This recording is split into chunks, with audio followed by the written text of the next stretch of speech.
Good morning. இன்றைக்கி only breakfast தான். அதுக்கு காட்டியான ரைஸ் கஞ்சி தான் செஞ்சுருக்கேன். எப்படி செய்யுதுன்னு பார்க்கலாம். இதில் வந்து 2 கப் எடுத்திருக்கேன். தாராளமாக 4 பேர் சாப்பிட்லாம். உங்களுக்கு எவ்வளோ தேவைங்கிறத நீங்கள் எடுத்துக்கோங்க. நல்லா அழுக்கு போக 5 டைம் வாஷ் பண்ணி எடுத்துக்கோங்க. இந்த அளவுக்கு இருக்கணும். நல்லா நைட் ஃபுல்லாக ஊற வைங்க. தண்ணி நல்லா ஒயிட் கலர் ஆகிற வரை நீங்கள் வாஷ் பண்ணி எடுத்துக்கோங்க. அப்போ தான் அந்த ஸ்மெல் வராது. ஒரு சிலருக்கு பிடிக்காது, அதுக்காக சொல்கிறேன்.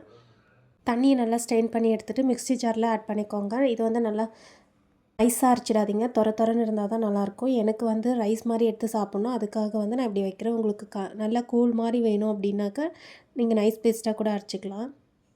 எனக்கு இந்த அளவுக்கு இருந்தால் போதும். இதை வச்சு நம்ம தோசை இட்லி கூட செய்யலாம். பட் எங்கள் பசங்க வந்து சாப்பிட்றதில்ல தோசை இட்லின்னா. அதுக்காக வந்து நான் இந்த மாதிரி கஞ்சியாக செஞ்சு கொடுப்பேன். நல்லா சாப்பிட்ருவாங்க. சைடில் வந்து 3 கப் ரைஸுக்கு 6 கப் தண்ணி எடுத்துக்கோங்க. நான் எனக்கு 7 கப் எடுத்திருக்கேன். எனக்கு அந்தளவுக்கு தண்ணியாக வேணும். அதுக்காக நல்லா கொதி வந்ததும் ரைஸ் அரைச்சிருக்கிறத நல்லா ஆட் பண்ணி விட்ருங்க. நல்லா மிக்ஸ் பண்ணிவிடுங்க. மீடியம் ஃப்ளேம்லேயே வச்சு குக் பண்ணுங்கள், இல்லைனா அடி பிடிச்சிரும். இது கூட 1 ஸ்பூன் வெந்தயம், 3 ஸ்பூன் சீரகம், 1 ஸ்பூன் பெப்பர் ஆட் பண்ணிக்கோங்க. இதுதான் காரத்துக்கு நம்ம ஆட் பண்ணுறது. வேறு எதுவும் ஆட் பண்ணாதீங்க. சால்ட் 1 ஸ்பூன் ஆட் பண்ணுங்கள். அவ்வளோதான், முடிஞ்சது. இது குக் பண்ணுறது ரொம்ப ரொம்ப ஈஸி. பட் ஹெல்த் பெனிஃபிட்ஸ்னு பார்த்தீங்கன்னா ரொம்ப எக்கச்சக்கமாக இருக்குது.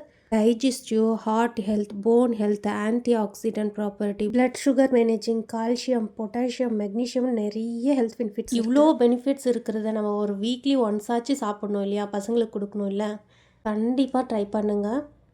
இது கூட நான் உயிர் ஆர்கானிக்லேருந்து வத்தல் தான் எடுத்திருக்கேன். அப்படி இல்லைன்னா ஆனியன் கூட ஆட் பண்ணிக்கலாம். சாப்பிட்டு பாருங்கள், செம்மையாக இருக்கும். பிடிச்சிருந்தா லைக் பண்ணுங்கள். தேங்க்யூ.